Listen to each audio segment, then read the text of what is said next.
Hello friends, welcome back to my channel cooking with Kaviraj. எல்லாம் சூப்பராக இருப்பீங்கன்னு நினைக்கிறேன். இன்றைக்கி என்ன வீடியோனா, இன்றைக்கி நல்லா காரசாரமான ஒரு செட்டிநாடு சிக்கன் பிரியாணி எப்படி செய்யலாம் அப்படிங்கிறதான் பார்க்க போகிறோம்.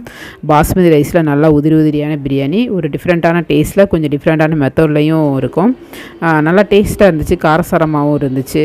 யூஸ்வலாக செய்கிற பிரியாணியை விட இது கொஞ்சம் வித்தியாசமாக இருந்துச்சு. ஸோ வாங்க வீடியோக்குள்ளே போகலாம்.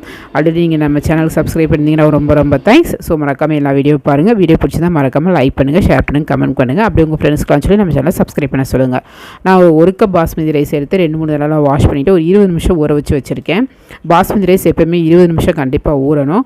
அப்புறம் நீங்கள் பிரியாணி செய்ய ஸ்டார்ட் பண்ணும்போது கரெக்டாக அதை வந்து வடிகட்டியில் போட்டு தண்ணியெலாம் வடிய வச்சிட்டிங்கன்னா தண்ணி எல்லாமே வடிஞ்சிரும். நமக்கு வந்து தண்ணி இல்லாத பாஸ்மதி ரைஸ் தான் வேணும் பிரியாணி செய்கிறதுக்கு. அதனால் தண்ணி இல்லாமல் நல்லா வடிகட்டி எடுத்து வச்சுக்கோங்க. அதுக்கப்புறம் ஒரு சின்ன மிக்ஸி ஜார் எடுத்துக்கோங்க. அதில் ஒரு சின்ன துண்டு பட்டை, 2 லவங்கம், ஒரு ஸ்பூன் வந்து மிளகு சேர்த்துக்கோங்க, ஒரு ஸ்பூன் வந்து சோம்பு சேர்த்துக்கோங்க, ஒரு ஸ்பூன் ஜீரகம் சேர்த்துக்கோங்க, ஒரு வத்தல் சேர்த்துக்கோங்க, ஒரு 1.5 ஸ்பூன் வந்து மல்லி விதை சேர்த்துக்கோங்க, ஒரு ஏலக்காய். இதெல்லாம் சேர்த்து கொரன்னு பொடி மாதிரி அரைச்சிக்கோங்க. இதில் நம்ம காரத்துக்குன்னு பார்த்திங்கன்னா இப்போ சேர்த்து அந்த மிளகா வத்தலும் அப்புறமா ஒரு பச்சை மிளகாவையும் சேர்ப்போம். ஸோ உங்களுக்கு எவ்வளோ காரம் வேணுமோ அந்தளவுக்கு நீங்கள் மிளகா வத்தலும் பச்சை மிளகாயும் சேர்த்துக்கோங்க. ஸோ இந்த மாதிரி கொரப்பாக பொடி மாதிரி அரைச்சி தனியாக எடுத்து வச்சுக்கோங்க. அதே மிக்ஸி ஜாரில் 4 பல்லு பூண்டு, 4 துண்டு இஞ்சி, ஒரு பச்சை மிளகா, கொஞ்சமாக கொத்தமல்லி, கொஞ்சமாக புதினா இலை எல்லாம் சேர்த்து கொஞ்சமாக தண்ணி சேர்த்து ஒரு பேஸ்ட் மாதிரி அரைச்சி தனியாக அதை எடுத்து வச்சுக்கோங்க. நான் சொன்ன மாதிரி பச்சை மிளகா அப்புறம் வத்தல், அந்த மிளகு தான் காரத்துக்கு. ஸோ உங்களுக்கு எவ்வளோ காரம் வேணுமோ அந்த அளவுக்கு பார்த்து சேர்த்துக்கோங்க. அப்புறம் நான் ஒரு 1/2 கிலோ சிக்கன் எடுத்திருக்கேன். அதை வந்து நல்லா உப்பு மஞ்சத்தூள் போட்டு வாஷ் பண்ணி தண்ணி இல்லாமல் வடிகட்டி எடுத்து வச்சுருக்கேன். ஸோ 1/2 கிலோ சிக்கனுக்கு நான் போட்ட ஒரு வத்தலும் ஒரு பச்சை மிளகா காரமும் சரியாக இருந்துச்சு. அப்புறம் வந்து அடுப்பில் குக்கர் வச்சு எண்ணெய் சேர்த்துக்கோங்க. ஒரு ஸ்பூன் நெய்யும் சேர்த்துக்கோங்க. நெய்யும் சூடானதுக்கப்புறமா பிரியாணி மசாலா எல்லாமே சேர்த்துக்கோங்க. ஒரு பிரியாணி இலை, பட்டை, லவங்கம், சோம்பு, மராட்டி மூக்கு, அது எல்லாமே சேர்த்துக்கோங்க.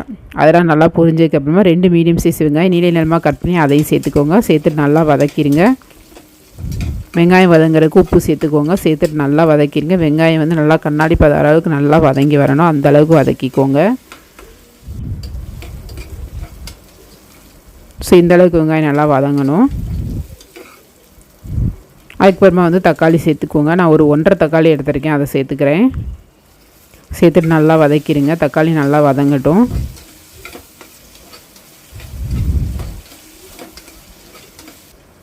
ஸோ தக்காளி நல்லா வதங்கினதுக்கப்புறமா நம்ம அரைச்சி வச்சோம் இல்லையா பேஸ்ட்டு, அதை சேர்த்துக்கோங்க. அதாவது பச்சை மிளகாய், இஞ்சி, பூண்டு, கொத்தமல்லி, புதினா அரைச்சி வச்ச பேஸ்ட் இல்லையா, அதை சேர்த்துட்டு 2 நிமிஷம் நல்லா வதக்கிடுங்க.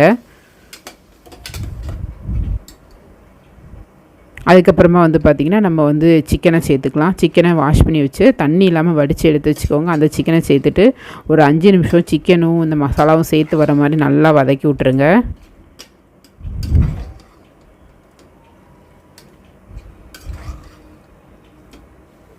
இப்போ ஒரு 1/4 ஸ்பூன் மஞ்சள் பொடி சேர்த்துக்கோங்க. சேர்த்துட்டு நல்லா வதக்கிடுங்க. அதையும்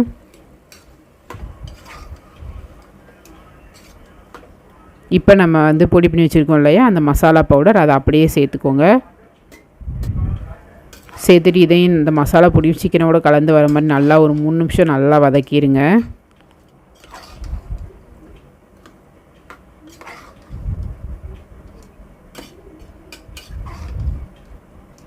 நல்லா எல்லாம் கலந்து வரணும், அந்த அளவுக்கு வதக்கிக்கோங்க.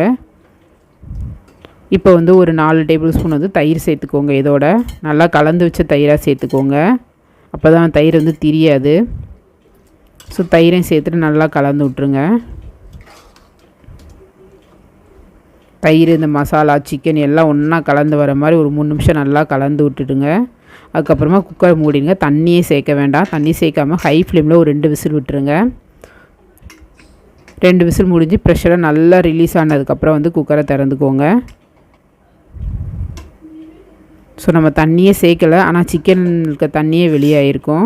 அதனால் தான் தண்ணி சேர்க்க வேண்டாம்னு சொன்னேன். பயப்பட வேண்டாம், நீங்கள் அடியெலாம் பிடிக்காது. ஸோ அதனால் தண்ணி சேர்க்காம 2 விசில் வேக வச்சிங்கன்னா சிக்கன் ஒரு 90% வெந்திருக்கும். அது போக தண்ணி நல்லா வந்திருக்கும். ஸோ இப்போ திருப்ப அடுப்பை ஆன் பண்ணி குக்கரை வந்து அடுப்பில் வச்சுக்கோங்க.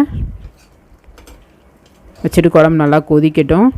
இப்போ வந்து பிரியாணி தேவையான தண்ணி சேர்த்துக்கலாம். நீங்கள் 1 கப்பு அரிசி எடுத்திங்கன்னா அதுக்கு 1.5 கப்பு தண்ணி சேர்க்கணும். பட் நம்ம சிக்கனில் ஆல்ரெடி ஒரு 1/4 கப்பு தண்ணி இருக்கும். அதனால் 1/4 கப்பு தண்ணி சேர்த்துருக்கேன் நான். இதில் தான் ஒரு பங்கு வந்து அரிசி எடுத்தேன். அதனால் 1/4 கப்பு தண்ணி சேர்த்துருக்கேன்.